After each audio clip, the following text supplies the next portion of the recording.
Hello and good morning. It is 6:07 in the morning. I'm on my way to work. I usually don't do videos like this, but I felt it was necessary this time. Excuse me, people. I'm just giving you a heads up. I do have road rage, so if you see me spaz out and cuss or get mad, don't mind it. I'm doing this video because I wanted to speak on a couple of the videos that I've seen. I usually don't say anything. I try to keep my comment to myself, but it's like it's way out of hand now. The video, I seen two videos. Yesterday morning, I seen the video with the guy Alton Sterling, or Alton. I'm sorry if I'm mispronouncing the name. I seen the video with that, and no lie, like, it made me cry.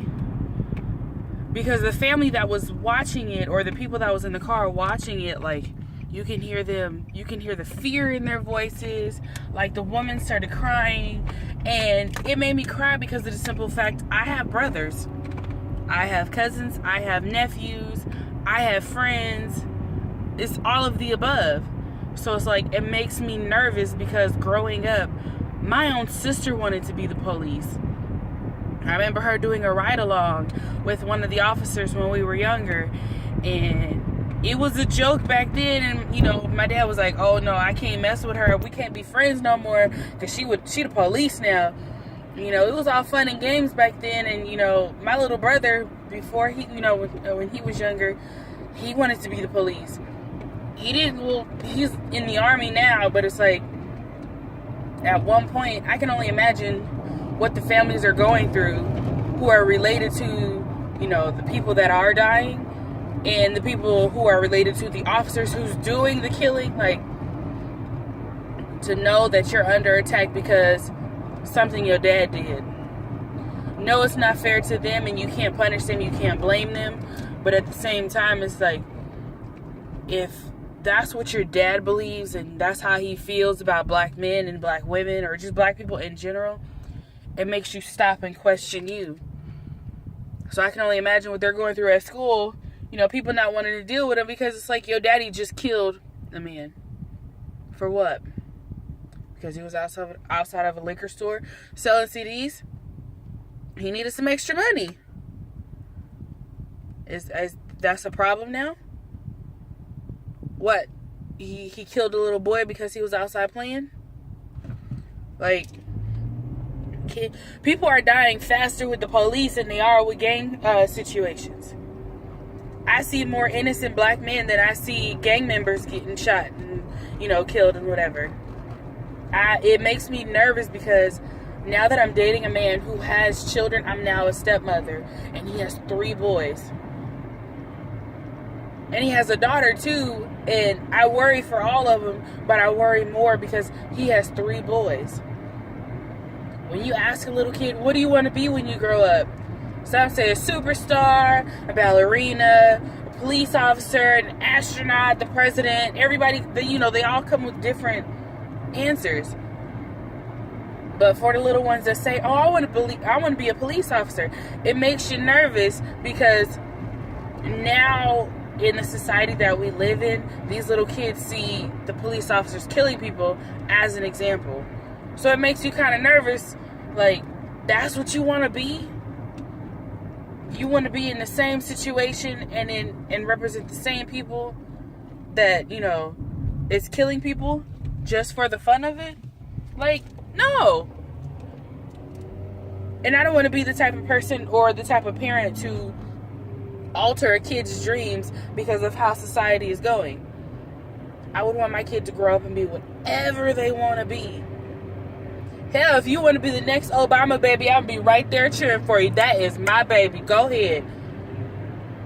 But if you want to be a police officer, that's when it's like, I don't know. Don't you want to be something else? I don't want to be the type of person to kind of like, no, you can't do that type thing. But like I said, at the same time, I have brothers. Already, nobody wants to get that call in the middle of the night that something happened to one of their family members. But to get that call and to hear, oh, they were shot by a cop? For what? For what? And it's crazy because people laugh and joke and say, oh, you gotta, play the role, especially when you're at work, you gotta play the role so you can get your check. So are we supposed to play the role outside of work too? Oh, it's cold. Sorry, I got my air on. Are we supposed to play the role and bend over and kiss your ass outside of work too? You play the role so you can get your check, so you can be able to provide for yourself and for your family and for whatever other reasons you need. So outside of work, because an officer stops me, yes, massa, no, massa, I understand. Am I supposed to do that? Every day when you see all these movies about slavery and everything like that, I know my generation, me being 25, I'm a 90s kid. So I hear people say all the time, I could not have been born in that era. They would have had to kill me. Like, I couldn't do it, yada, yada, yada. And it's like, you never know what you're going to do until you're in that situation. Well, correct me if I'm wrong. And I might be wrong on a few things, and I'd rather you correct me than make fun of me and insult me and whatever else. But we're in that era now. The only difference is the people who were slave owners, their kids and grandkids and great-grandkids and whatever else you want to call them are now the police officers that's killing everybody. They're now the doctors that's giving you medicine that's low-key killing your ass instead of helping you. They're the lawyers that's sending our black men and our black women and our kids to jail because they can give two flying fucks about us. And what kills me is, I remember we had this conversation at work, and it was like, how do you feel about the whole Black Lives Matter versus All Lives Matter? And it's like, the way I described it to one of my coworkers, because he's Hispanic, and he was like, we go through the same thing. It's not being videotaped. And I'm like, I know, I understand it.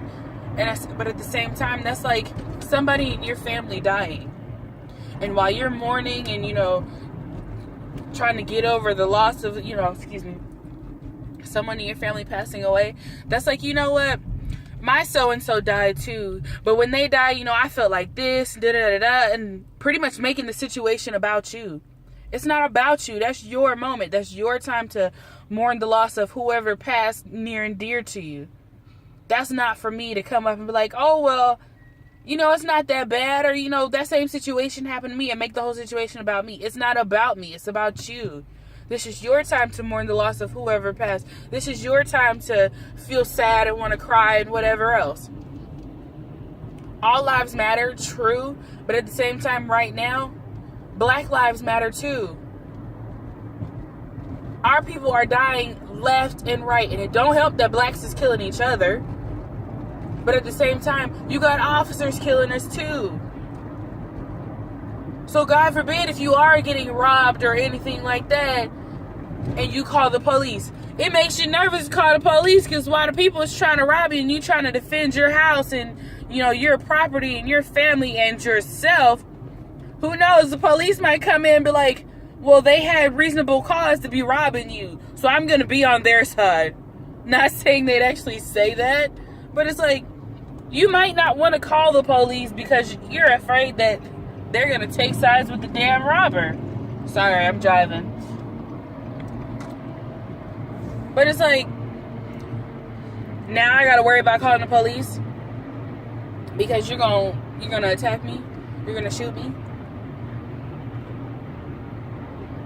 I'm usually a very honest and very blunt person, so the few times that I did get pulled over, which was like, sorry mom, 3 times in about a couple of weeks. I'm a fast driver. I know I'm supposed to slow down. I understand.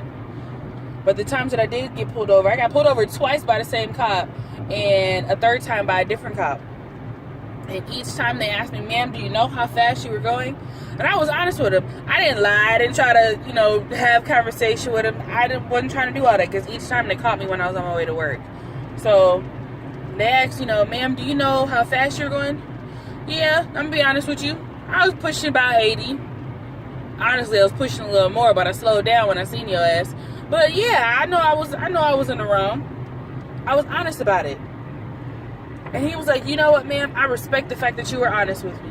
He said, because most people will sit up there and lie and say, oh, I don't know how fast I was going. How fast was I going, officer? Or, try to bullshit. I don't have time to bullshit. Not only are y'all throwing me off my schedule to get to work on time, but I don't trust y'all to sit and try and have small talk with you.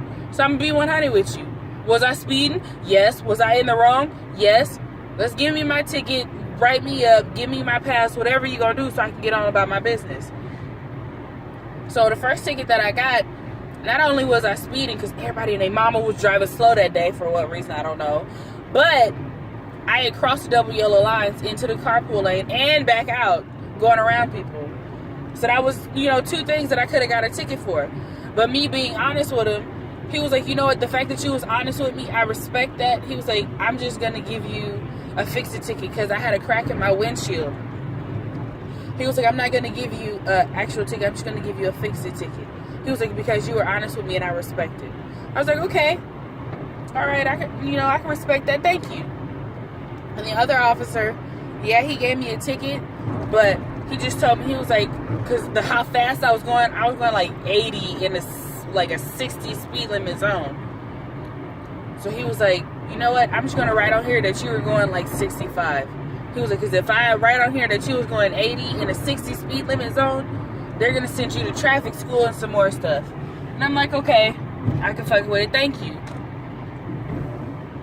So he gave me the ticket. I paid my dues. I took care of the tickets and everything else. But it's like, in those 2 times, I have a Bluetooth in my car. It's up above my rear view mirror. And I tell everybody I know, if I ever call you and I say just listen, that means I'm being pulled over. Because I don't want to have a situation like Sandra Bland, where they say that she committed suicide. We all know that woman did not commit fucking suicide. The police must think we some real dummies. Like, come on. We've seen the videos. We've seen the evidence. That girl didn't kill herself.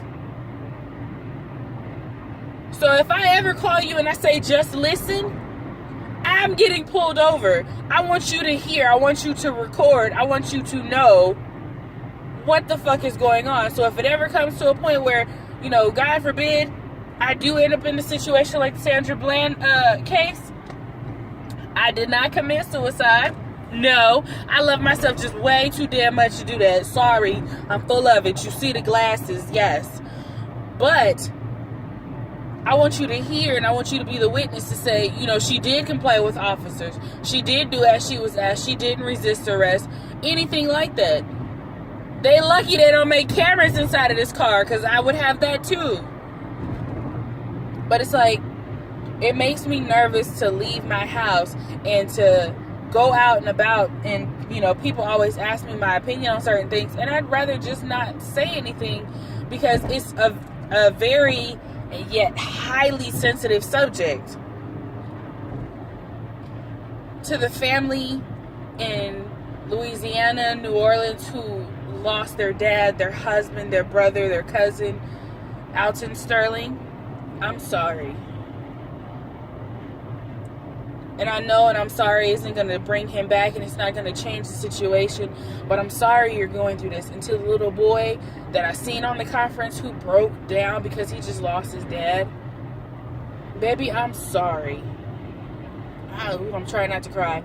I'm sorry you got to grow up in a world where these officers who swore to an oath to serve and protect are doing the complete opposite. I'm sorry you gotta grow up like that. I'm sorry you lost your daddy to these coward ass cops.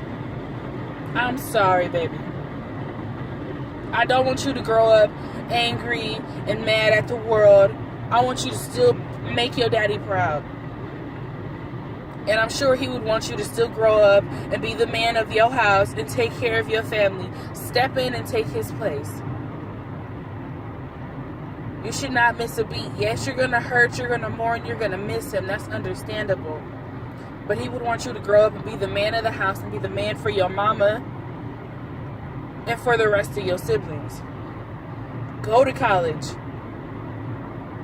Do what you got to do to prove all these people wrong that feel like you're probably just going to be the next victim. Just like with Trayvon Martin's brother. They felt like he was going to be the next man in line. He graduated from high school. Trayvon Martin's best friend, she graduated from high school. They're taking us out one by one. And it's to the point now, because this morning I laid in bed and I watched all these different videos. Cardi B even said something about it. It's crazy. It's crazy. It's crazy. I feel bad and I'm nervous. Like I said, I have brothers. I have cousins. I have nephews. God forbid I get that phone call about one of my nephews or my little brothers or one of my older brothers. Like, I couldn't do it. I couldn't deal with it. So the fact that you guys are dealing with it, the people that have been affected, the people that have been affected by this, I'm sorry. And I wish you and your family nothing but blessings. And I hope that that you can push forward. I hate that you have to push forward in a situation like this, but I hope that you can push forward and still trust in God and not have hate in your heart. All I can say is I'm sorry. I'm sorry. Because growing up, people used to tease me and tell me, Ariana, you're so whitewashed and da-da-da-da. I'd be like, what the hell is whitewash? What that mean? I was considered whitewashed because I pronounced everything. I didn't talk with slang. I wasn't one of the girls that was out there in the Daisy Duke shorts trying to twerk with everybody else, or, rolling my neck and had the gold and silver teeth type thing. Like, and there's nothing wrong with the people who, did do that. But it's like, I didn't grow up in the hood. I'm not a hood chick. I don't gang bang. I don't do none of that. I may, even though I may be a square, my edges are a little, shaved down because of my experiences in life. But I'm not about that life, and I'm not going to play like I am. I'm not about to shoot nobody. If I do have to fight, then shit, we just gonna fight. But I'm not going to be the one to start nothing, but I'll damn sure finish it. But if that makes me whitewash for wanting to get an education and wanting to, not live in the hood and make my kids grow up in the suburbs, I'd rather my kids grow up in the suburbs because I don't want my kids to be subjected to the things that the hood kids had to go through. Not saying that, my kids will be better or anything like that. Nothing like that. I don't feel like I'm better than anybody. Just my situation and my circumstances are a little different. But if I have the opportunity to make sure my kids don't have to go through the same thing like the kids in Flint, drinking that brown water, no. If I gotta buy bottled water every fucking day, I damn sure will. But the fact that the whole Black Lives Matter thing is going on, and at the same time, you have everybody saying the police is doing this, the police is doing that. Even in our own communities, you got black kids teasing black kids about the way they look. Oh, you're too dark. My black is beautiful. I love my little black ass. I don't care what nobody say. I could be dark skinned, light skinned, whatever. I'm still cute. And if you don't feel that way, that's your opinion. But we gotta stop. Like, we really gotta stop. You can't expect other people to treat you differently when you treat your own people like shit. That is ass backwards. That makes no sense. You can't be screaming Black Lives Matter, and you just took a life the day before. Like, what I don't understand is most guys be like, oh, it's a man thing, it's a man thing. No, it's a coward thing. Put the gun down and throw them hands. The way I see it, if you're a real man and you really about your shit and you really feel disrespected or whatever the case may be, put the gun down and throw them hands. Show me where your hands is at.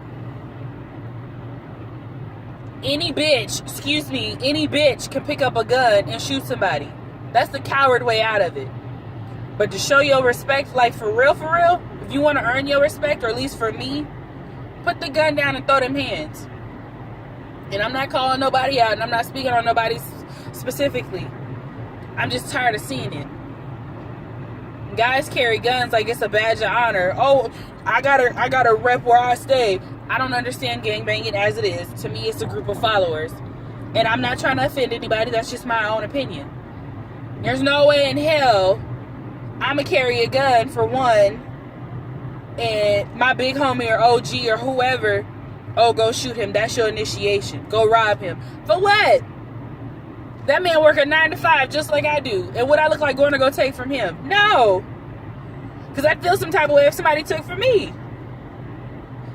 Y'all didn't go to work and work 40 hours a fucking week and deal with people and deal with their attitudes and some more shit only for a motherfucker to come take it from you? My nigga, you got me fucked up. Fuck you mean. You didn't go to work for this shit. You can sit at home and play video games and smoke weed and do whatever else, and then you want to come take what the fuck I went to work for? If you want the same shit, get up off your ass, fill out the application like I did, and go get your shit. I'm not going to respect you because you have a gun. Now, if you want to get out there and throw them hands to earn your respect, all right, then you got it. But the minute you come talk to me, oh yeah, I got my piece, I ain't worried about it, you're automatically a coward in my eyes. I've had the same conversation with my brother, and it started the biggest argument ever.